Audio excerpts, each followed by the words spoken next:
আপনি যদি আসমান ভরা পর্যন্ত পাপ করেন, আপনার পাপের খাতাগুলো যদি পৃথিবীর এক প্রান্ত থেকে আরেক প্রান্ত পর্যন্ত বড় হয়, পাপের খাতা অনেক বড় বড় খাতা, এগুলো আমলনামায় উঠানোর পরে যদি খাতাগুলো আসমান পর্যন্ত ঠেকে যায়, অতঃপর যদি আপনার আমলের ভিতরে কোনো শিরক গুনাহ না থাকে, তাহলেও আল্লাহ পাক আপনাকে ক্ষমা করে জান্নাতের অধিবাসী করে দিতে পারেন।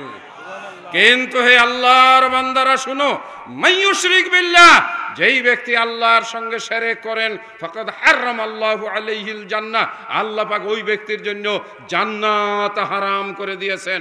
যেই জান্নাতের জন্য হাত তুলেছেন, যেই জান্নাত চাওয়ার জন্য আমার সঙ্গে দোয়া করেছেন, 3 বার জান্নাত চাওয়ার পরে যেই জান্নাত আল্লাহর কাছে বলবে, আল্লাহ আল্লাহুম্মা দুখুলহুল জান্নাহ, এ আল্লাহ তুমি দয়া করে এই মানুষটাকে জান্নাতে প্রবেশ করায় দাও। কিন্তু আপনার ভাগ্যে জান্নাত হবে না যদি আপনার আমলের ভিতরে শিরক গুনাহ থাকে। বাংলাদেশের মানুষ শিরক করে টের পায় না। এই বইটার ভিতরে 1000টা শিরকের বর্ণনা আছে। বাংলাদেশের মানুষ টিয়া পাখির কাছে ভাগ্য জানতে যায়, এটার নাম শিরক। বাংলাদেশের মানুষ বড় হুজুর দেখলে হাত বাড়ায় দেয়, হুজুর দেখেন তো আমার হাতে কি আছে, এইটার নাম শিরক। বলেন কথা ঠিক না বেঠিক? বাংলাদেশের মানুষ কবর আর মাজার দেখলে বলে আছে আছে কিছু আছে। আর যদি কেউ ল্যাংটা হয়, কাপড় চোপড় না থাকে, দাড়ি মুছ মাথার চুল যদি একেবারে জঙ্গলের মতো ময়লা আবর্জনায়, উলঙ্গ ব্যক্তিকে দেখে বলে আছে, ভিতরে আছে, জিনিস আছে। বলে না বলে না? হ্যাঁ, তাওহীদের হায় এ চিরসেবক, তাওহীদের হায় এ চিরসেবক, ভুলিয়া গিয়াছে সে তাকবীর। দুর্গা নামের কাছাকাছি নাম দুর্গা, দরগা, দুর্গা দরগা, ঠিক না? গুরু গরু, একটাই তো রসুকার দিলেই হয়। এই জন্য ওদেরটা হইল দরগা আর এদেরটা হইল দুর্গা। ভারতের একজন বড় রাজনীতিবিদ, নাম বলবো না, তিনি নাকি একবার আজমিরে এসে বক্তব্য দিতে গিয়ে বলেছিলেন, ভাইও हिंदुस्तान का 2 लड़का है, एक लड़का मुसलमान, दूसरा लड़का हिंदू, दोनों असली में एक है। हिंदू पूजा करते हैं मिट्टी से मूर्ति बनाकर जमीन पर रख के, माटिर ऊपरे मूर्ति बनाए राइखा पूजा करे। मुसलमान पूजा करते हैं कबर बनाकर उसके सामने, মুসলমান মাটি দিয়া কবর বানায় এবং তারপরে সেটার পূজা করে। বাংলাদেশের মতো এত কবর পূজা, আফ্রিকার মতো অনুন্নত দেশ তানজানিয়া বলেন, অথবা ওই যে সেই ইথিওপিয়া বলেন, অথবা অন্য যে কোনো রাষ্ট্রের কথা বলেন, সেই ফিজি অথবা ওই সেই আফ্রিকার কোনো রাষ্ট্রে আপনি খুঁজে কোনো মাজার পূজা পাবেন না। যত মাজার পূজা বাংলাদেশে হয়। জান্নাতে যাওয়া খুবই সহজ ব্যাপার। একজন ওই যে সেই অসামাজিক কাজে লিপ্ত বাগিয়া নারী, যাকে আমরা বেশ্যা নারী বলি, অথবা খারাপ মহিলা বলি, অথবা গান বাজনায় লিপ্ত মহিলা বলি, আল্লাহর প্রতি তাওহীদি বিশ্বাস থাকার কারণে, শিরক মুক্ত জীবন হওয়ার কারণে একটা পিপাসার্ত কুকুরকে পানি পান করিয়ে ওই মহিলা জান্নাতে যাওয়ার সুখবর পেয়েছিল। কথা সত্য না মিথ্যা? ঘটনা আমি বলি নাই, ঘটনার বর্ণনাকারী স্বয়ং নবী মুহাম্মদুর রাসূলুল্লাহ সাল্লাল্লাহু আলাইহি ওয়াসাল্লাম। এটাই হলো তাওহীদের সুফল। সম্মানিত দিনী ভাইয়েরা, শিরক আমাদের রন্ধ্রে রন্ধ্রে ঢুকে গেছে। আমাদের সামান্য কিছু হলেই আমরা মানুষের সামনে মাথা নত করি। শ্বশুর বাড়ি শাশুড়িকে পায়ে ধরে সালাম না করলে শাশুড়ি বলে জামাইয়ের ওই যে সেই আদব কায়দা কম।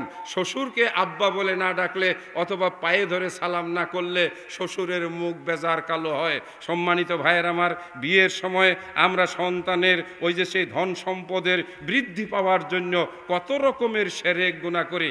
ঘরে শিরক, বাইরে শিরক, দোকানে শিরক, ব্যবসায় শিরক, কথায় শিরক। আমরা কথায় কথায় শিরক করি। ভালো থাকবেন, ভালো কে রাখবেন এটা আমরা বলি না, আমরা বলি ভালো থাকবেন। কথা ঠিক না বেঠিক? কথাই তো সব।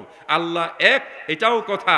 লা ইলাহা, লা ইলাহা, নাই নাই নাই কোনো ইলাহ, উলুহিয়ত তাওহীদের 3টা ধাপ একটু বোঝানোর জন্য অনেক দূর থেকে এসেছে।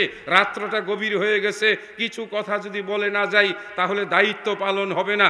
মনের ভিতরের ময়লা যদি ঝাড়ু দিয়ে একটু পরিষ্কার করে না যাই তাহলে যথাযথ একজন দাঈয়া ইলাল্লাহর দায়িত্ব পালন করা হলো না। তাওহীদের 3টা পর্যায়, কয়টা? একটার নাম হলো উলুহিয়াত, আরেকটার নাম হলো রুবুবিয়াত, আরেকটা হলো তাওহীদ বি আসমাই সিফা। প্রথম নম্বরে আমরা আল্লাহকে কি বলে ডাকি? আল্লাহ। তার আরেকটি পরিচয় ইলাহ। ইলাহ কাকে বলা হয়? মাবুদ। মাবুদ শব্দের অর্থ কি? যার ইবাদত করা হয়, যার সামনে মাথা নত করা হয়, যার সামনে আত্মসমর্পণ করা হয়, যার উদ্দেশ্য, যে উদ্দেশ্যে বানিয়েছেন সেই উদ্দেশ্যে নিজেকে সোপর্দ করা হয়, এটাকে পরিপূর্ণরূপে মেনে নেওয়ার নাম হচ্ছে তাওহীদ আল উলুহিয়া। ইলাহ, ইলাহ, আমার আল্লাহ কখনো ভগবান হতে পারে না। বাংলাদেশের মানুষ একসাথে মিলাইয়ে দিছে, যিনি ভগবান তিনি আল্লাহ। জোরে আওয়াজ করে বলেন নাউজুবিল্লাহ। বাংলাদেশের মানুষ আল্লাহকে সৃষ্টিকর্তা হিসাবে বই পুস্তকের ভিতরে লিখেছিল, এখন কিছু পরিবর্তন শুরু হয়েছে। তাওহীদকে মুছে দেওয়ার জন্য এই দেশের এক শ্রেণীর বুদ্ধিজীবী শাসক গোষ্ঠী, এমনকি আমাদের পার্শ্ববর্তী রাষ্ট্রের তাবেদার হয়ে আমাদেরকে হিন্দু বানানোর সর্ব আয়োজন করা হয়েছিল, যার কারণে আমরা বলা শুরু করেছিলাম পূজা বা উৎসব যার যার কি জানি আরে ধর্ম যার যার, উৎসব সবার। সুতরাং তোমরাও দুর্গা পূজায় যাও, তাদের দেওয়া ঝালমুড়ি লাড্ডু তোমরাও খাও, তাদের মূর্তি দেখে তোমাদের বাচ্চাদেরকে আনন্দ দাও। এভাবে আমরা অনেকটা হিন্দু হয়ে গিয়েছিলাম। বলেন কথা ঠিক না বেঠিক? আপনি কিছুটা মুসলিম হবেন, কিছুটা হিন্দু হবেন, কিছুটা বৌদ্ধ হবেন, কিছুটা খ্রিস্টান হবেন, তারপরে আপনি মনে করবেন আপনি জান্নাতে একেবারে সহজে পানির মতো। আমাদের ময়মনসিংহ অথবা গাজীপুরের ভাষায় বলে সেলসেলাইয়া, চেলচেলাইয়া জান্নাতে চলে যাওয়া। ব্যাপারটা কি এত সহজ? কথা বলেন ঠিক না বেঠিক? আগে আপনাকে শিরক চিনতে হবে। আপনি হিন্দুদের কালচার নিয়ে দোকান খুলেছেন খানপুর বাজারে, সকালবেলায় দোকান খুলে আপনি ওরা জ্বালায় ধূপ, আপনি জ্বালাইছেন আগরবাতি, ধোঁয়া দিয়ে আপনি দোকান শুরু করেছেন। প্রথম কাজ আপনার শিরক হয়েছে। 2 নাম্বার, আপনি যখন বসেছেন আপনার ক্যাশ বাক্সে, আপনি আগরবাতি দিয়ে ক্যাশ বাক্সে ধোঁয়া দিয়েছেন, 2 নম্বর শিরক করেছেন। 3 নম্বর শিরক, বিসমিল্লাহর খবর নাই, হঠাৎ করে একজন কাস্টমার সে জিনিস নিয়ে বলছে ভাই 20টা টাকা বাকি থাকলো, কালকে দিব বা বিকালে দিব। বলো না না না, আপনি আমার সাইদের কাস্টমার, আপনার কাছে বাকি দিলে আমার সারাদিন বাকি যাবে। 3 নাম্বার শিরক, আপনি দোকানের ভিতরে লাল জাফরানের কালি দিয়ে মাঝখানে হলো মুহাম্মদ সাল্লাল্লাহু আলাইহি সাল্লামের নাম, ডান কোনায় আলী, বাম কোনায় ফাতেমা, তার নিচে হাসান, তার নিচে হুসাইন, আপনি এইগুলো লিখে ঝুলায় রাখছেন। আপনি ওই দোকানে সার্বক্ষণিক শিরক করে চলছেন। আপনি সেই দোকানের ভিতরে আল্লাহর নামে বিসমিল্লাহ বলে দোকান শুরু করেন নাই, আপনি কেমন করে জান্নাত পাবেন? এটা হলো ব্যবসা বাণিজ্যের ক্ষেত্রে। ও সম্মানিত মা বোনেরা, ভাঙ্গা চিরুনি দিয়ে মাথা আঁচড়াইলে স্বামীর হায়াত কমে যায়, কেমন করে আপনি জানলেন? আপনার স্বামীর ওই যে সেই ভাঙ্গা আয়না দিয়ে চেহারা দেখলে শাশুড়ি তার বৌমাকে বলছে, বৌমা বৌমা তুমি এটা কি করছো জানো না? ভাঙ্গা আয়না দিয়ে চেহারা দেখলে স্বামীর আয়ু কমে যায়, অল্প বয়সে তার মৃত্যু হয়। ঘর থেকে বের হওয়ার সময় হুচট খেলে বলে একটু বসো, জিরাইয়া যাও। খাবার খাওয়ার সময় ভাত যদি নাকে উঠে যায়, হাসি দেয়, আমরা বলি কে জানি তার নাম স্মরণ করতেছে। অথবা কোনো কথা বলার সময় ওই ব্যক্তি এসে যদি হাজির হয়, আমরা বলি অনেক দিন বাঁচবা, তোমার হায়াত বাড়বে। এই সবগুলোই শিরক। এই বইটার ভিতরে এই ধরনের 200 শিরকের কথা আছে। তাহলে শিরকগুলো বলার জন্য ঘন্টা 2 সময়ের দরকার, তাই না? 3 ঘন্টা লাগবে? মুরব্বির জোর আছে না। শিরক থেকে বাঁচতে হবে, এত কথা বলার দরকার নাই। কল্যাণ ও কল্যাণের মালিক কে? আল্লাহ। আল্লাহকে আল্লাহ বলে ডাকার কথা আল্লাহ কোরআন মাজিদে শিখিয়েছেন। কুল, বলো, হু আল্লাহ, সেই আল্লাহ এক, আহাদ, আল্লাহুস সামাদ। মনে রাখবেন, বিশ্বাস রাখবেন, আল্লাহ সামাদ, আল্লাহর কারো সাহায্যের দরকার পড়ে না, আল্লাহ কারো মুখাপেক্ষী নন।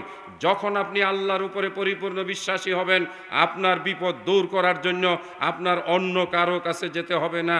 আমাদের বিশ্বাস এত দুর্বল, আমরা ডাক্তারের কাছে গিয়ে বলি আগে আল্লাহ পরে ইল্লাহ। ডাক্তার সাহেব আপনি এখন ভরসা, আপনি মস্ত বড় শিরক গুনাহ করলেন। জোরে বলেন কথা ঠিক না বেঠিক?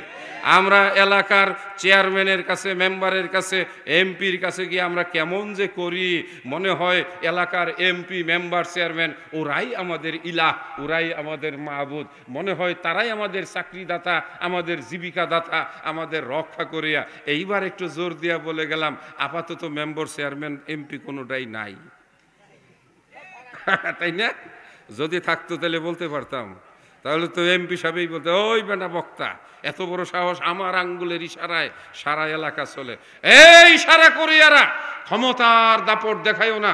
হালাকু খা, চেঙ্গিস খা, অথবা সেই মঙ্গোলীয়দের শাসক চেঙ্গিস খান, যেই চেঙ্গিস খান পৃথিবীতে কোটি কোটি মানুষ মেরেছিল, নিজে ছিল ল্যাংড়া।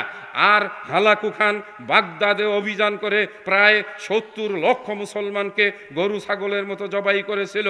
তারপরে কার্ল মার্কসের কথা, মাও সেতুংয়ের কথা, অথবা চীনের ওই যে সেই মাও সেতুং কোটি কোটি মানুষ হত্যা করেছে। পৃথিবীর রঙ্গমঞ্চে বহু তরবারির অধিকারী ব্যক্তিরা রক্তের বন্যা বয়ে দিয়ে সমতার দাপট দেখিয়েছে। কেউ নাই, কেউ নাই, সব ভেসে গেছে। বলুন কথা ঠিক না বেঠিক? আমাদের জীবনেও ক্ষমতার দাপট দেখেছি, ভেসে গেছে, বাতাসে উড়িয়ে নিয়ে গেছে। দাপট দেখাইও না। আল্লাহ যাকে ভালোবাসে না, পছন্দ করে না, সেই মানুষটা হলো যে অহংকার করে। অহংকারী জান্নাতে যাবে না। অহংকার ছাড়া আমরা কেউ না। একটু যদি বড় হই, পা মাটিতে পড়ে না। বলুন কথা ঠিক কি না? যারা ঠিক বলছেন তারাও কিন্তু কম না। চান্স পাইলে আপনিও ছাড়বেন না। খালি একটু পাওয়ারের কাছে যান না, কালকে থেকে আপনার দাপটে এলাকার মানুষ তটস্থ হবে। বলেন ভুল বলছি না ঠিক বলছি? অহংকার করো না। অহংকারের দ্বিতীয় নাম হলো শিরক। যেই ব্যক্তি অহংকার করে জাহান্নাম তার চির ঠিকানা হয়। ক্ষমতার দাপট দেখাইও না। একজনই হলেন ক্ষমতাবান, তিনি হলেন আল্লাহ। আল্লাহু লা ইলাহা ইল্লা হুয়াল হাইয়ুল কাইয়্যুম। এই আয়াতের নাম কি? আয়াতুল কুরসি। আল্লাহর পরিচয় আল্লাহ নিজে দিয়েছেন। আল্লাহর পরিচয় আল্লাহ নিজে দিয়েছেন। তিনি ঘুমান না, তাকে তন্দ্রায় আচ্ছন্ন করে না। এই কথা তুমি মনে করো না আল্লাহ ঘুমিয়ে আছেন, এই চান্সে আমি একটা কিছু করে ফেলাই, বিদেশে টাকা পাচার করে দেই, অথবা এই চান্সে জনগণের সম্পদ মেরে দেই, অথবা এই চান্সে অপরের জায়গা দখল করে নেই। বাজারে, মার্কেটে বর্তমানে জায়গা জমি দখল করার এক তীব্র প্রতিযোগিতা শুরু হয়েছে। মানুষের অন্তর থেকে জাহান্নামের ভয় উঠে গেছে। আল্লাহ কোরআন মাজিদে বলেছেন, যে আয়াতটি আমি প্রথম পড়েছি, ওয়ালিমান খাফা মাকাম রাব্বিহি জান্নাতান ফাবিআইয়ি আলাই রাব্বিকুমা তুকাযিবান। ওই মানুষটা, যেই মানুষটা মনে করে আমাকে একদিন আল্লাহর সামনে দাঁড়াতে হবে, আমাকে একদিন আমার হিসাব দিতে হবে। আল্লাহর নবী বলেন, কোন আদম সন্তান তার নিজের পাটা পর্যন্ত নড়াতে পারবে না, পাটা পর্যন্ত নড়াতে পারবে না। ওগো আল্লাহর বান্দারা, আমি তোমাদেরকে কোরআন থেকে ভয় দেখিয়ে যাই। ওয়াত্তাকু ওয়াত্তাকু, ভয় করো, ভয় করো। ইয়াউমান ইয়াউমান, ওই দিনটাকে তোমরা ভয় করো। ওয়াত্তাকু ইয়াউমান লা তাজজি নাফসুন আন নাফসিন শাইআ, যেই দিন কেউ কারো উপকারে আসবে না, কেউ কারো পাশে থাকবে না। আল্লাহর কসম দিয়ে আল্লাহর কোরআন সামনে নিয়ে বলে যাচ্ছি, ওই দিন আসবেই আসবে, যেদিন তোমার মাথার উপরে সূর্য হবে, তোমার পায়ের নিচের মাটি পুড়ে অঙ্গার হয়ে যাবে, যেদিন তুমি এক দাঁড়ানোর উপরে 50,000 বছর পর্যন্ত কাটবে, তোমার শরীরের ঘামে তুমি একদিন সাঁতার কাটবে। ওই দিন তুমি তোমার আপনজন কাউকে খুঁজে পাবে না।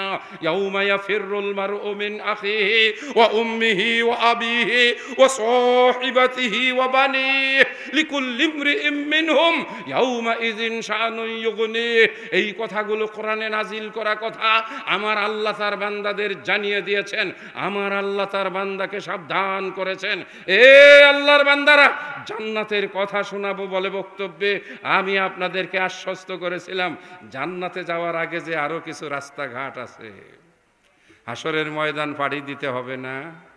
হ্যাঁ, নাহি দেহ বলো নাহি সুসম্বল, নাহি দেহ বলো নাহি সুসম্বল, কিসে পার হব কিসে পার হব, সদুপায় বলো নিজ গুণে ক্ষমদাসে হে এলাহি।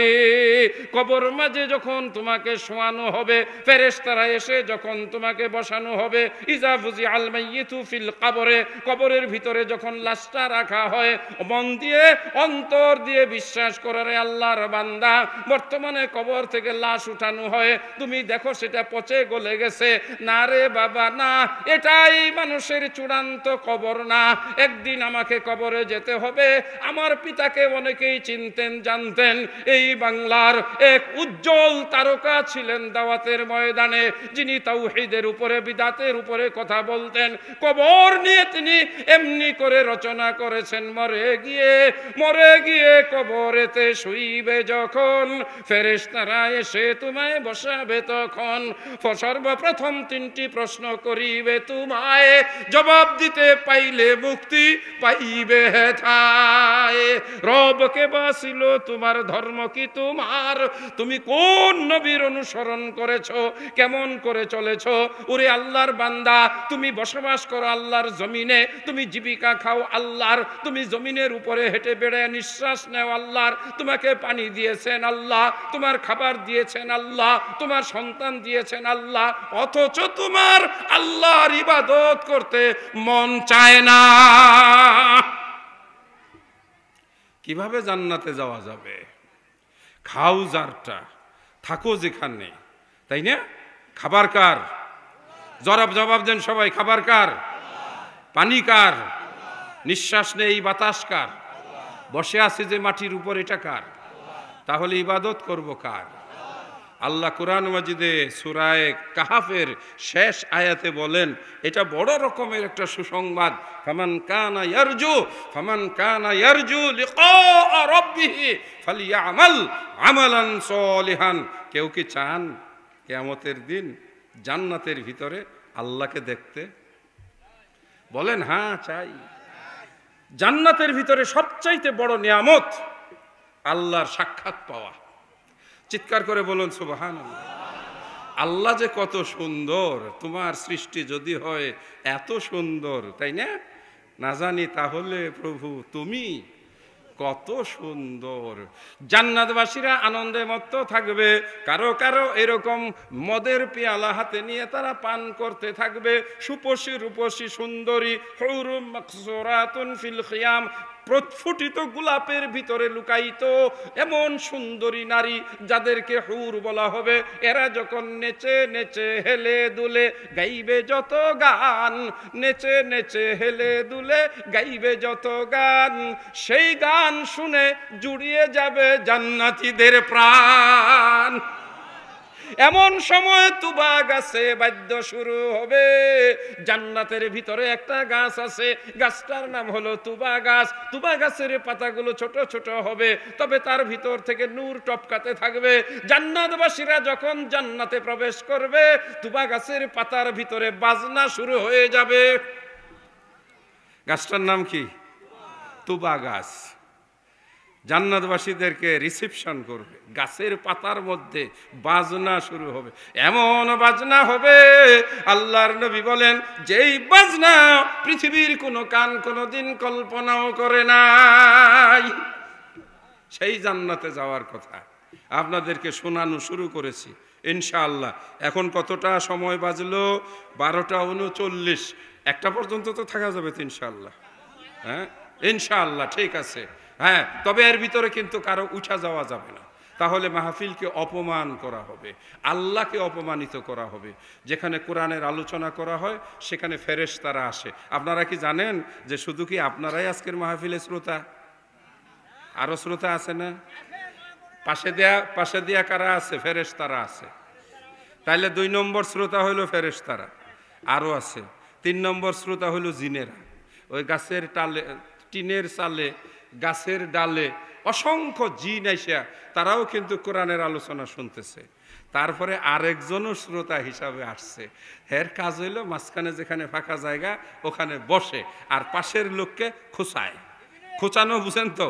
হইছে হইছে, বহুত হইছে, আরে সন্ধ্যা থেকে শুনতেছস, এখন চল।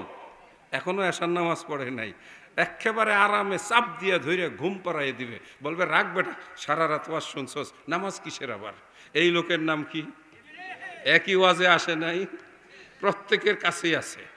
এই জন্য মাঝে মাঝে একটু আউযু বিল্লাহি মিনাশ শাইতানির রাজিম, আস্তাগফিরুল্লাহ আস্তাগফিরুল্লাহ ফাকুল তুস্তাগফিরু রাব্বাকুম ইন্নাহু কানা গাফফারা। তাহলে শ্রোতা কয়জন হলো? 4 জন। এক হলো মানুষ, 2 নম্বরে শ্রোতা হলো ফেরেশতা যারা আমাদের পাশে দাঁড়িয়ে আছে। ফেরেশতারা একজনের উপরে আরেকজন, এইভাবে ধাপে ধাপে আসমান পর্যন্ত ঠেক লাগে। যখন রাত্র গভীর হয়, নাযালাল্লাহু সুবহানাহু ওয়া তাআলা ইলাস সামাঈদ দুনিয়া, তিনি গভীর রাত্রে আল্লাহ সুবহানাহু ওয়া তাআলা নিচের আসমানে নেমে আসেন। এখন রাত 1টা, প্রায় 1:45 হয়ে গেছে। আমার আল্লাহ সুবহানাহু ওয়া তাআলা নিচের আসমানে, সমবেত ফেরেশতারা আসমান পর্যন্ত ঠেকে গেছে। আল্লাহ পাক ডাক দিয়া বলেন, ইয়া আইয়ুহাল মালাইকা আসসাফারা অথবা আল কিরাম, এ সম্মানিত ফেরেশতারা তোমরা কোথায় আছো? ফেরেশতারা বলবে, আল্লাহ আমরা খানপুর হাই স্কুল ময়দানে এক বিশাল বড় তাফসীরুল কোরআন মাহফিলে আছি। তখন আল্লাহ জানতে চাইবেন ওখানে কি হচ্ছে। আল্লাহ ফেরেশতারা বলবেন, আল্লাহ আহমদুল্লাহ নামে ঢাকা থেকে 30 আলী আব্দুল সাত্তার সাহেবের এক ছেলে, সে এসে তোমার জান্নাতের কথা, জান্নাতের সৌন্দর্যের কথা তোমার বান্দাদেরকে শোনাচ্ছে। আল্লাহ জিজ্ঞেস করবেন, আমার বান্দারা জান্নাতের কথা শুনে কি করলো? তারা ফেরেশতারা বলবে, আল্লাহ বুড়া মানুষগুলো জান্নাতে আসার জন্য অস্থির হয়ে গেছে, কারণ তারা আবার যুবক হবে, যুবতী বউ পাবে। মুরব্বীদের কথা আগে বললাম। আর যুবকরা কি হবে? এক একজন যুবক জান্নাতে, এক একজন যুবক জান্নাতে, এই প্রান্ত থেকে ওই প্রান্তে চোখের পলকে উড়ে বেড়াবে। পৃথিবীর 10 গুণ বড় একটা সাম্রাজ্য তাকে দান করা হবে, যার দালান কোঠাগুলো হবে স্বর্ণের, যাদেরকে ষোড়শী রূপসী নারী উপহার দেওয়া হবে। মা বোনেরা হয়তো ওয়াজ শুনে শুনে মনে করতেছেন আহমদুল্লাহ সাহেব শুধু পুরুষদের কথা বলছে, আমাদের কথা তো কিছু বলে নাই। হ্যাঁ, আমাদের কথা তো বলে নাই। এক একজন নারীকে আল্লাহ পাক এত রূপ আর এত সৌন্দর্য দান করবেন যে ওই নারীর জন্য পুরুষেরা এক একজন অস্থির হয়ে তাদের দিকে অপলক দৃষ্টিতে তাকিয়ে থাকবে। আল্লাহ পাক জান্নাতি পুরুষের সঙ্গে জান্নাতি মহিলাকে মিলিয়ে দিবেন। বলেন সুবহানাল্লাহ। জান্নাতি পুরুষ হবে এক একজন উজ্জ্বল বর্ণের, এক একজন হবে সুঠাম দেহের অধিকারী। রব্বুল আলামিন তাদেরকে এত শক্তি দান করবেন, এক এক মিলনে তাদের 70 বছর অতিক্রম হয়ে যাবে, তারা টেরও পাবে না। এরই নাম হচ্ছে জান্নাত, এর নাম হচ্ছে জান্নাত। জান্নাত তাজরি মিন তাহতিহাল আনহার, জান্নাতের তলদেশ দিয়ে মধুর ঝর্ণা প্রবাহিত হবে, যত খুশি খাবে। একটা মানুষ 100 জন মানুষের পরিমাণ খাবার খেতে পারবে। খাবার পরে একটা নিঃশ্বাস নেওয়ার সঙ্গে তার খাবার হজম হয়ে যাবে। আল্লাহ পাক জান্নাতীদেরকে সকালবেলায় 1000 আইটেম দিয়ে নাস্তা করাবে। আজকে সকালে 100 প্রকার আইটেম দিয়ে নাস্তা করেছেন কে কে? আমি করি নাই। 50টা আইটেম দিয়ে নাস্তা করেছেন কয়জন? একজনও পাওয়া যায় নাই। আপনি 30টা আইটেম, 20টা, বড় জোর 3টা, ডিম ভাজি রুটি 3টা। এই 3-এর মাশাআল্লাহ, মানে ওই যে চিড়া কলা চিনি 3 আইটেম। হ্যাঁ, গড়ে মোটামুটি 3-4 আইটেম। কিন্তু আল্লাহ পাক নাস্তা করাবেন কয় আইটেম দিয়ে? 1000। একটা উদাহরণ দিয়ে বলি, আমাদের শাইখ আব্দুল জলিল আছেন না, চলে গেছেন। হ্যাঁ, উনি মক্কা মদিনার খবর রাখেন।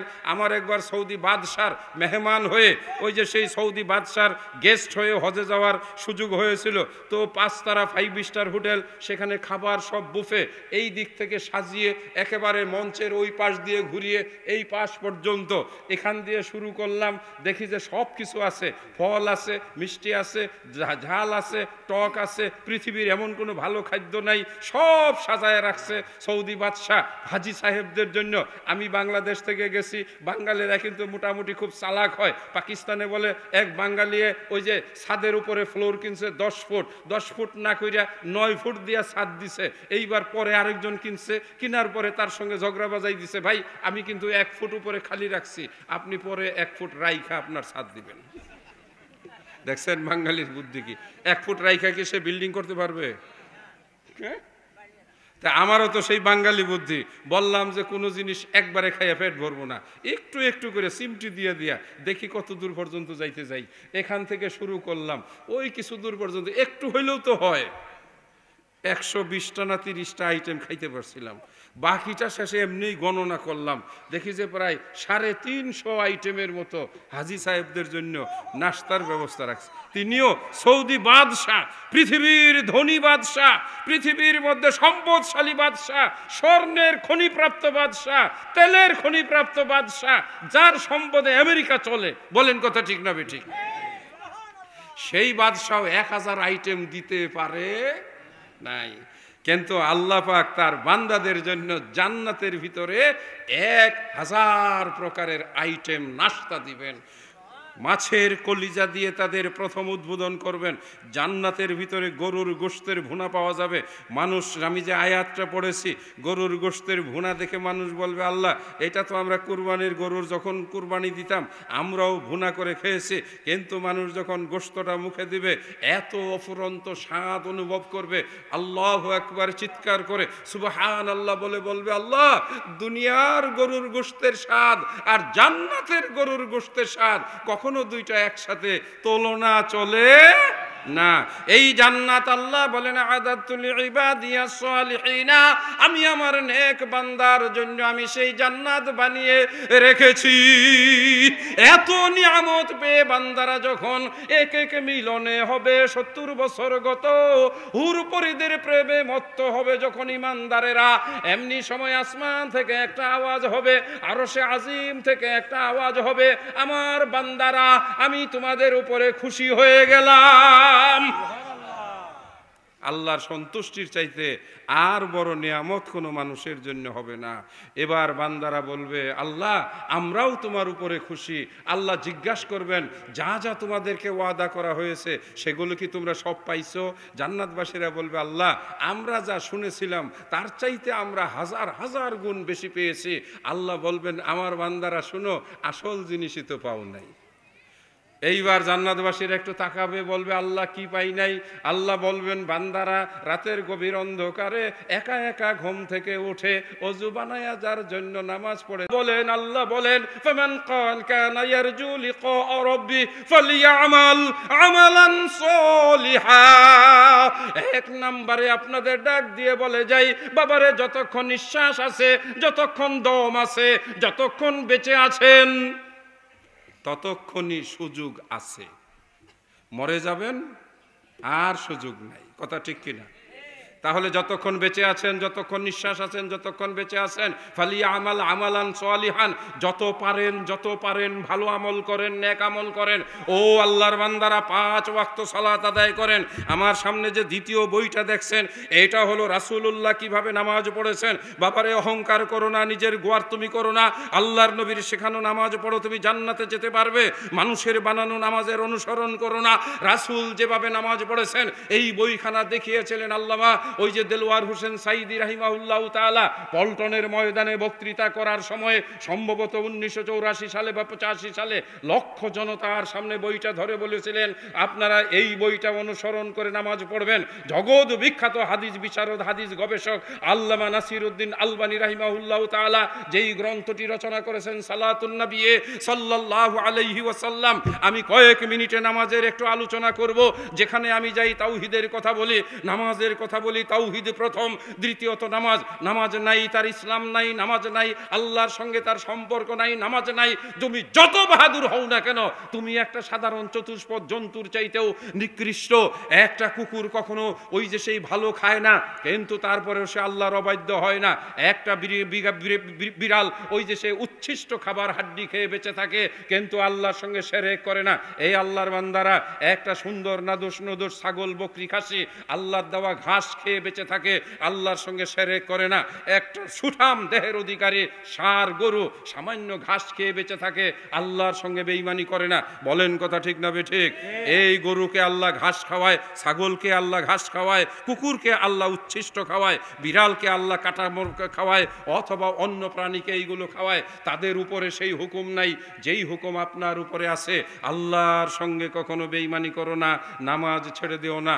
এই খানপুর এলাকার মুসলমানেরা একটু শোনো, রাসূল বলেন মান তারাকাস সালাতা মুতাআম্মিদান ফাকাদ কাফারা জিহারা। যেই ব্যক্তির নামাজ ছেড়ে দেয় সেই ব্যক্তি কাফের হয়ে যায়। বাইনাল আবদে ওয়াশ শিরকে বাইনাল কুফরে ওয়াশ আবদে তারকুস সালাত। বান্দা এবং কুফরির ভিতরে পার্থক্য হলো নামাজ। যেই ব্যক্তি নামাজ ছেড়ে দেয় ইসলাম থেকে সে খারিজ হয়ে যায়, যেই ব্যক্তি নামাজ ছেড়ে দেয় সে কাফের হয়ে যায়। নামাজ পড়বেন, নামাজ পড়বেন, নামাজ পড়বেন, এটাই আপনার কবরের বাতি, এটাই আপনার জান্নাতে যাওয়ার সাথে, এটাই আপনাকে কিয়ামতের দিন বিপদ থেকে আপনার উদ্ধারের কারণ হবে।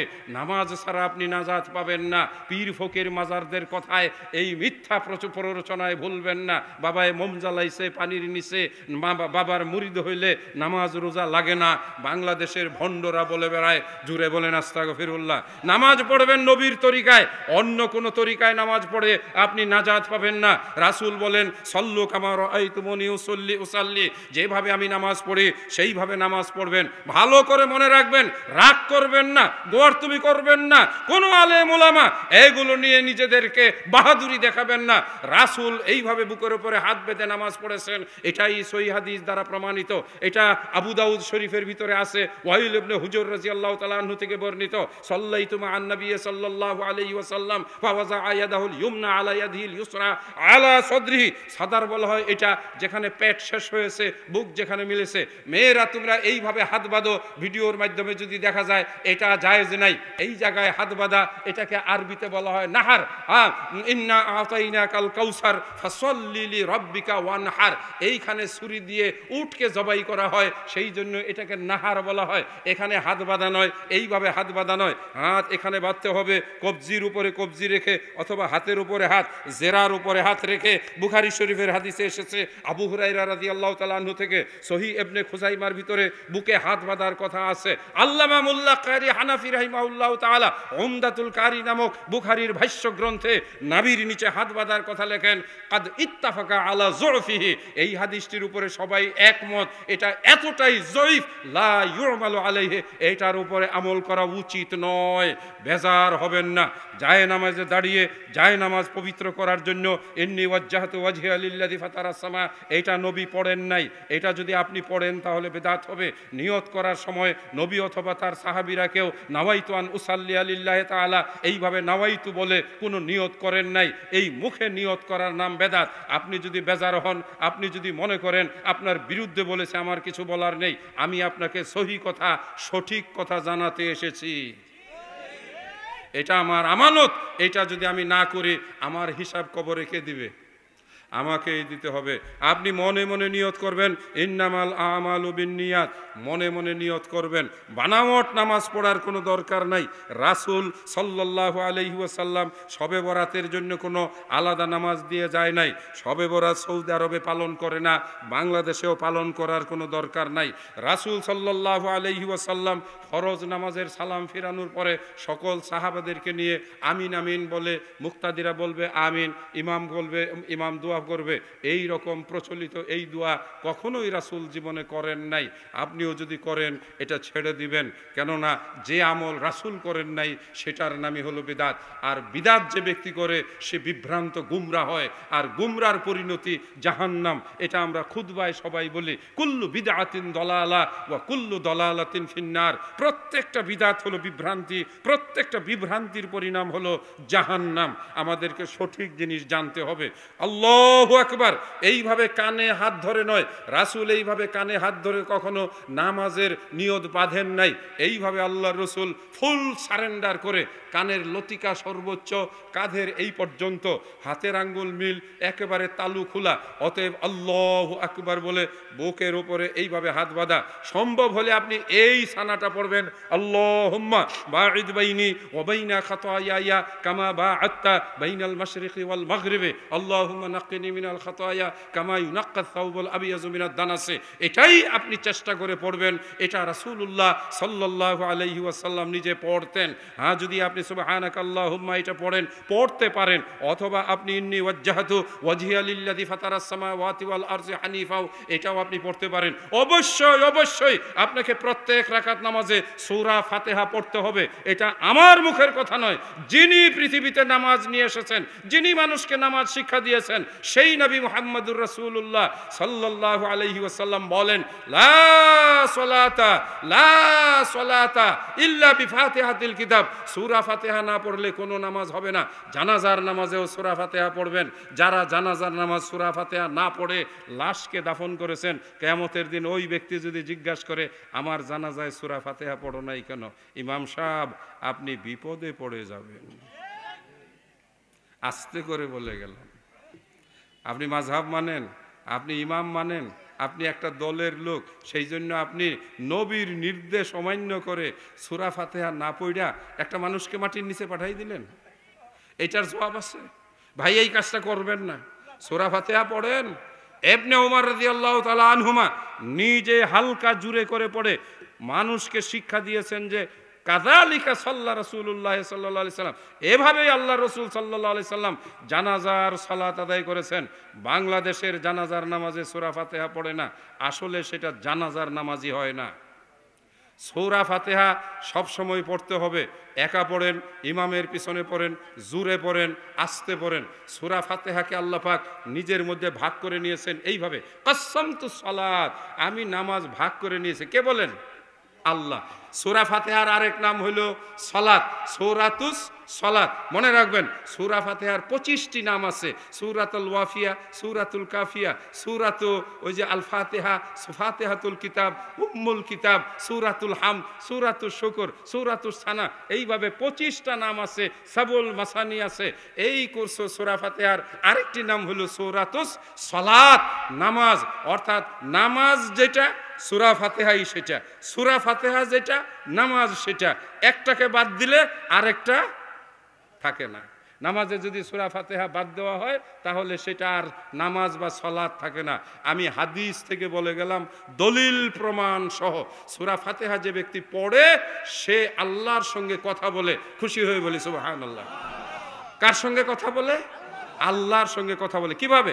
আল্লাহ বলেন, ইজা ক্বালাল আবদু আলহামদুলিল্লাহি রাব্বিল আলামিন, বান্দা যখন বলে আলহামদুলিল্লাহি রাব্বিল আলামিন, আমি আল্লাহ তখন বলে হামাদানি আব্দি, আমার বান্দা আমার শুকরিয়া আদায় করলো, ওয়া আসনা আলাইয়া, আমার প্রশংসা করলো, আমি খুশি হয়ে গেলাম। ইজা ক্বালা আর রহমান আর রহিম, এইভাবে আল্লাহ তাআলা বান্দার সঙ্গে নামাজের ভিতরে কথাবার্তা বলেন।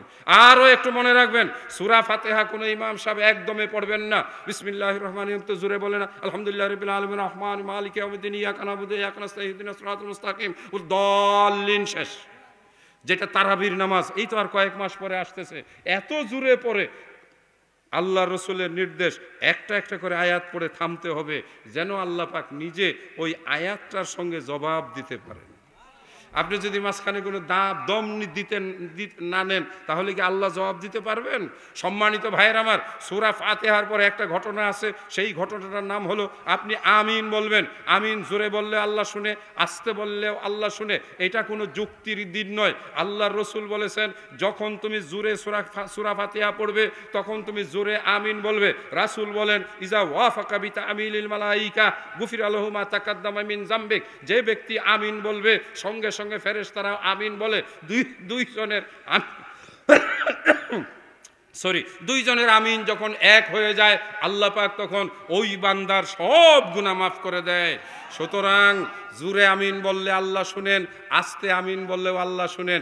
এই যুক্তি দেখিয়ে মাগরিব এশা, ফজর, জুমার নামাজে সূরা ফাতিহা পড়ার পরে আস্তে আমিন বলা নয়, জোরে আমিন বলা। জোরে আমিন বলার একাধিক হাদিস আছে। রাসূল বলেছেন, ইজা ক্বালাল ইমামু ওয়ালা দাল্লিন ফাকুলু আমিন, এটা হলো তোমরা আমিন বলো। অন্য জায়গায় আছে ফামাদ্দা বিহা সাউতা, নামাজের যেমন সূরা কেরাতকে জোরে বলা হতো, আমিনও জোরে বলা হতো। সম্মানিত ভাইয়ের আমার, মক্কা মদিনা আমার 5-7 বার যাওয়ার সুযোগ হয়েছে হজ উপলক্ষে। প্রতিবারই দেখেছি মক্কার বাইতুল্লাহ, মদিনার মসজিদে নববীতে মুসল্লিরা জোরে আমিন বলেন। আমাদের আমিন বলতে সমস্যা কোথায়? হ্যাঁ, একটা সমস্যা আছে। আমিন শুনে অসন্তুষ্ট হয় ইহুদিরা, তারা বিরক্ত হয়। আমিন শুনে অসন্তুষ্ট হয় শয়তান ইবলিস। এই কারণে অনেকেই জোরে আমিন না বলে আস্তে আমিন বলে, তাতে ইহুদিরাও খুশি হয়, শয়তানও খুশি থাকে। তাহলে আমাদের কাজ কি শয়তান খুশি রাখা নাকি আল্লাহকে খুশি রাখা? জোরে আমিন বললে খুশি হয় কে? আস্তে আমিন বললে খুশি হয় কে? আপনাদের কাছে বিচারের দায়িত্ব দিয়ে গেলাম। আল্লাহু আকবার বলে হাত আবার উঠাতে হবে।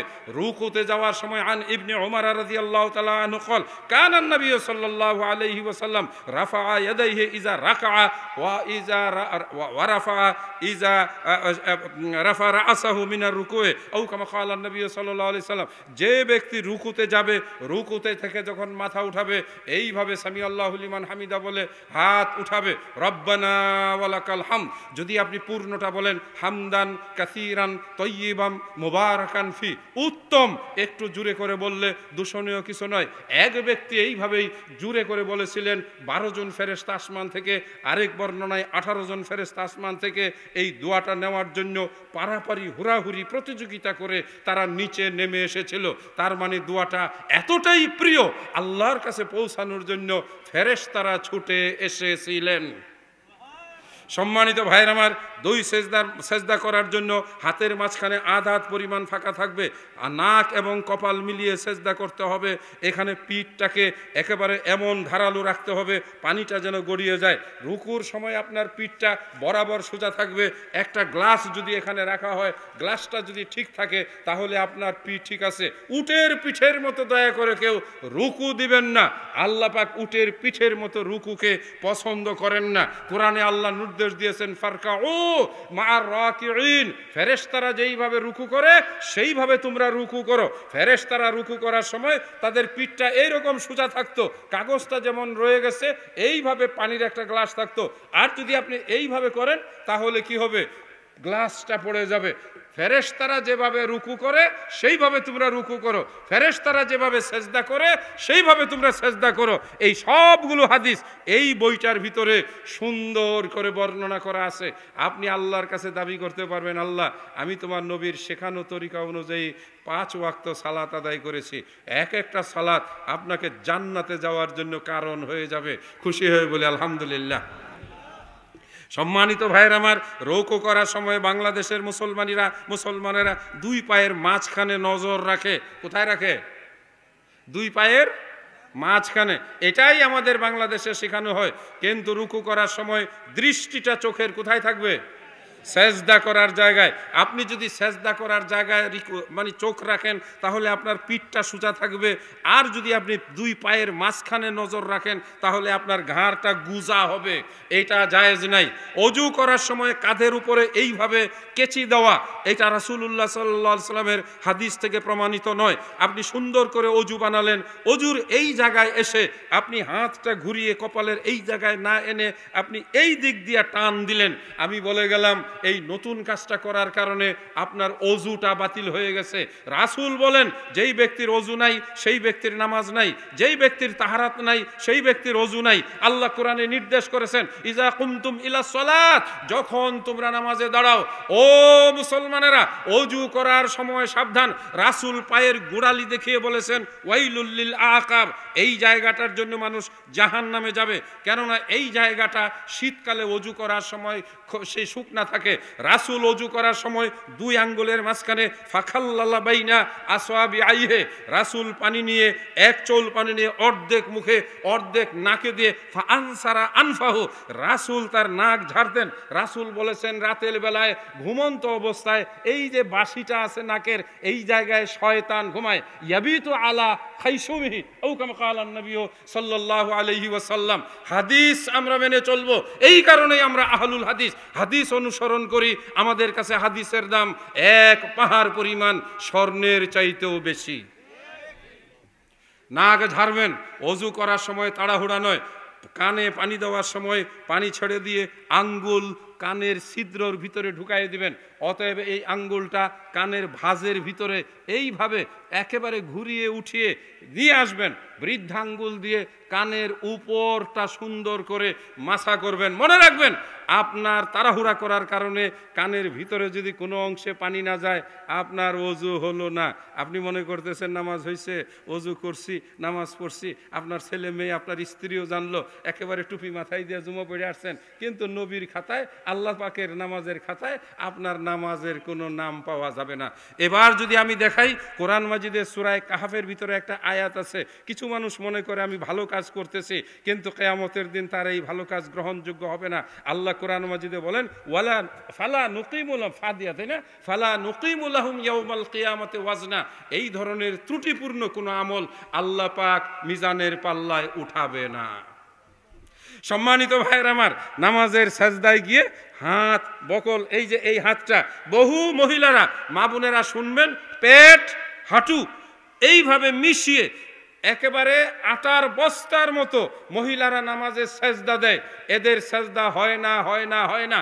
রাসূল নারী এবং পুরুষের নামাজে কোনো পার্থক্য করেন নাই।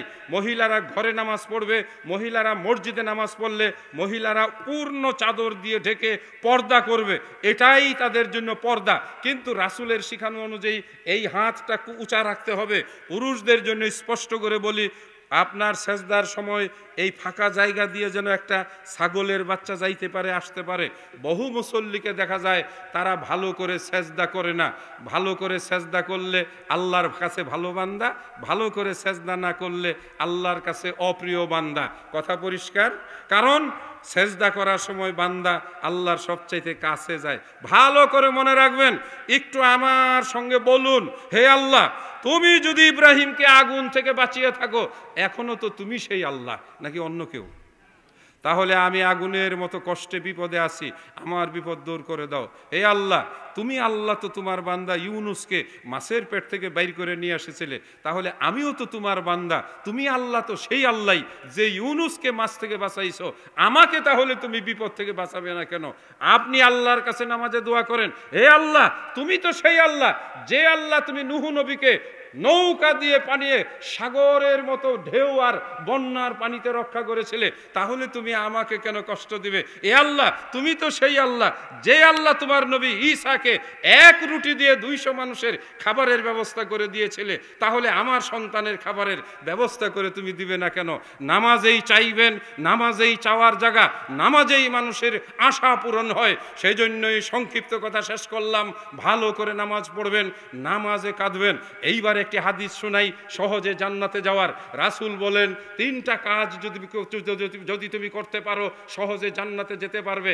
1 নম্বরের কাজ আফসুস সালাম, বেশি বেশি করে সালাম দিবে। ওয়াতইমুত তাআম, মানুষকে খানা খাওয়াবে। 3 নম্বর ওয়াসাল্লু বিল্লাইলে, রাতের অন্ধকারে নামাজ পড়বে, তাহাজ্জুদের নামাজ।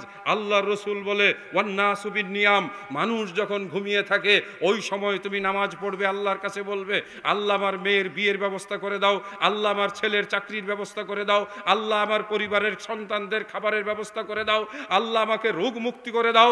রাসূল যেভাবে বলেছেন, ফাইজা মারিজতু, আমি যখন অসুস্থ হই, ওয়া হুয়া ইয়াশফিন, তিনি আমাকে সুস্থ করে দেন। আপনি আল্লাহর কাছে দোয়া করেন, আল্লাহুম্মা আনতাশ শাফি লা শিফা ইল্লা শিফাউকা শিফাআন লা ইউগাদিরু সাকামা। এই আল্লাহর বান্দারা, আপনি হযরত আদম আলাইহিস সালামের দোয়া শিখে নেন, রব্বানা যালামনা আনফুসানা ওয়া ইল্লাম তাগফির লানা ওয়া তারহামনা লানাকুনান্না মিনাল খাসিরিন। আল্লাহ এই দোয়ার বিনিময়ে আদমকে ক্ষমা করেছিলেন। ইব্রাহিম আলাইহিস সালাম দোয়া করেছিলেন, রব্বি জাআলনি মুকিমাস সালাহ ওয়া মিন যুররিয়াতি রব্বানা ওয়া তাকাব্বাল দুআ। আপনার সন্তানের মাথায় হাত রেখে রাতের বেলায় যখন শিশু ঘুমায় তাকে আদর করে বলুন না, হে আল্লাহ আমার এই সন্তানকে তুমি ইমানদার হিসেবে কবুল করো। বাবার দোয়া সন্তানের জন্য কারেন্টের মতো কবুল হয়ে যায়। আমি বুঝতে পারি আমার আব্বার দোয়া আমার উপরে আছে। কথা আর বাড়াবো না, রাত 1:11 হয়ে গেছে, আর 3 মিনিট। জাহান্নামের আলোচনা শোনাতে চেয়েছিলাম। জাহান্নাম বড় ভয়ানক জায়গা, জাহান্নাম বড় ভয়ানক জায়গা। একটি আয়াত পড়েই শেষ করব। ইন্না জাহান্নামা কানাত মিরসাদা। জাহান্নাম ওত পেতে আছে, মরে যাবেন, কবরে যদি খালি জবাব দেওয়া না যায় আপনাকে গিলে ফেলবে। জোরে বলি নাউজুবিল্লাহ। বাঁচার একটা সহজ উপায় আছে, সেটার নাম হলো, আল্লাহ রসুল বলেন, যেই ব্যক্তি মানিস্তাজারা, যেই ব্যক্তি ক্ষমা চায়, মাপ চায়, মুক্তি চায়, মিনান নারে, জাহান্নামের আগুন থেকে সালাসা মাররাতিন, 3 বার বলবে আল্লাহুম্মা আজিরনি মিনান নার। এক হাদিসে 7 বারের কথা আছে, সেটা দুর্বল। 3 বার যদি কোনো মানুষ বলে আল্লাহ আমাকে জাহান্নামের আগুন থেকে বাঁচাও, জাহান্নামের আগুন থেকে বাঁচাও, জাহান্নামের আগুন থেকে বাঁচাও, তাহলে জাহান্নাম আল্লাহর কাছে বলে, আল্লাহ এই ব্যক্তিকে আমার পেটে দিও না, আমি ওকে সহ্য করতে পারবো না। জাহান্নামের 2টা পার্ট আছে, আল্লাহর কাছে বলে, আল্লাহ আমার ভিতরের এক অংশ আর এক অংশকে গিলে ফেলতেছে।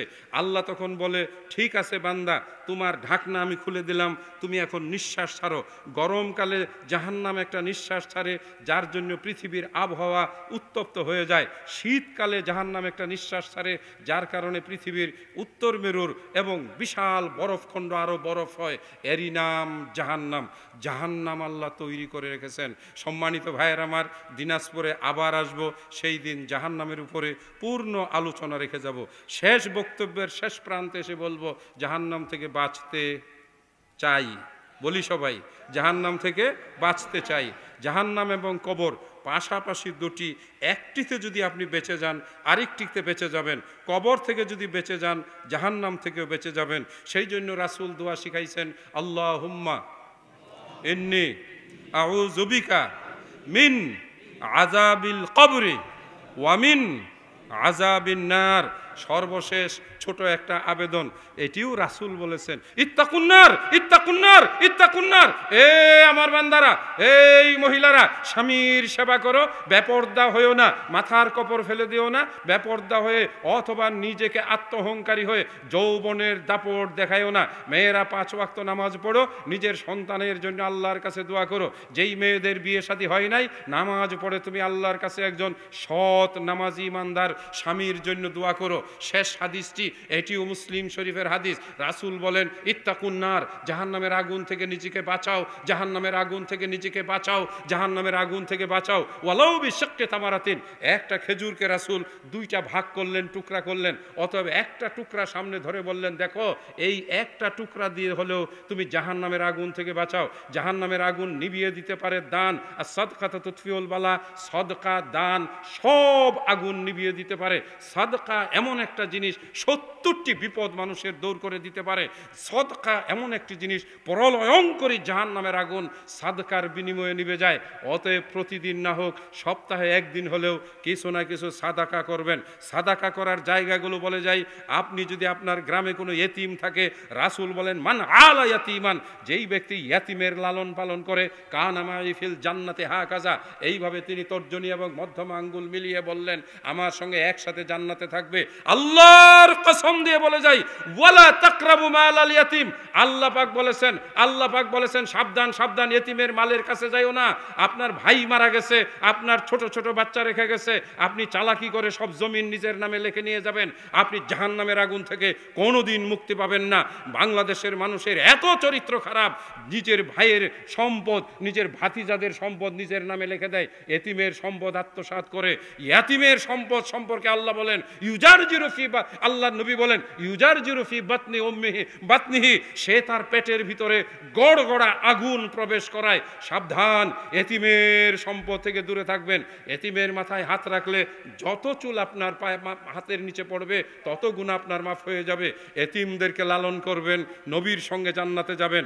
আর একটা জান্নাতে যাওয়ার সহজ উপায়, কারো যদি 3টা মেয়ে হয়, মেয়ে সন্তান, মুখ কালো করবেন না। যে ব্যক্তি লাহু সালাসা বানাত, 3টা মেয়ে হয়, তারপরে আদাবাহুন্না ও আল্লামাহুন্না ও তাজাওয়াজাহুন্না, আল্লাহ রসুল বলেন যাদেরকে আদব শিখায় তারপরে তাদেরকে এলেম শিখায়, বিয়ে দেয়, এই ব্যক্তিও আমার সঙ্গে জান্নাতে যাবে। এক ব্যক্তি বললেন ইয়া রাসূলুল্লাহ, কারো যদি 2টা মেয়ে হয়, রাসূল বললেন 2টা মেয়ের লালন পালন করলেও সে ব্যক্তি আমার সঙ্গে জান্নাতে যাবে। রাবিয়া আল আসলামি, এই এক ব্যক্তি ছিলেন, আল্লাহ রসুলের খেদমত করতেন, রাসূলের অজুর পানি আগায়ে দিতেন, রসুলের এস্তেঞ্জার পাথর আগায়ে দিতেন। রাসূল একদিন বললেন রবিয়া, আমার জন্য তুমি এত করো কারণ কি? সে কেঁদে দিয়ে বলল ইয়া রাসূলুল্লাহ, আমি আপনার সাথে একসাথে এক জায়গায় জান্নাতে আপনার পাশে থাকতে চাই। হ্যাঁ, উরিদু মুরাফাকাতুকা ফিল জান্নাতে, আমি আপনার সঙ্গে জান্নাতে থাকতে চাই। রাসূল বললেন অন্য কিছু বলো। ওই লোকটা বললেন ইয়া রাসূলুল্লাহ, আমি আপনার সাথে জান্নাতে থাকতে চাই, আমি আপনার সঙ্গে জান্নাতে থাকতে চাই। কেমন বলেন? রাষ্ট্রপতির সাথে জান্নাতে থাকা ভালো লাগবে না? লাগবে না? জিজ্ঞাসা করবো প্রধান অতিথিকে, ভাইজান রাষ্ট্রপতির পাশে যদি আপনার থাকার ব্যবস্থা হয়, না করবেন? কলে আর এত বড়, আর নবীর সঙ্গে জান্নাতে, বলেন না সুবহানাল্লাহ। রাসূল বললেন তাহলে ঠিক আছে, আমার সঙ্গে তুমি জান্নাতে থাকতে পারবে, এই কাজগুলো করো। হ্যাঁ, আকসিরি সুজুদ, সেজদা বাড়ায় দাও, বেশি বেশি করে নফল নামাজ পড়ো। নিজের স্ত্রীকে যা খাওয়াবেন এইটা আল্লাহর দরবারে সাদাকা হিসাবে গণ্য হবে। স্ত্রীকে বকাঝকা করবেন না, স্ত্রীকে ভালোবাসবেন। ওই লোকটা ভালো মানুষ, যেই লোকটা তার স্বামীর কাছে ভালো মানুষ। স্ত্রীকে লালন পালন এবং তার হক আদায় করার বিনিময়ে আপনি কিয়ামতের দিন জান্নাত পেয়ে যাবেন। বলেন আলহামদুলিল্লাহ।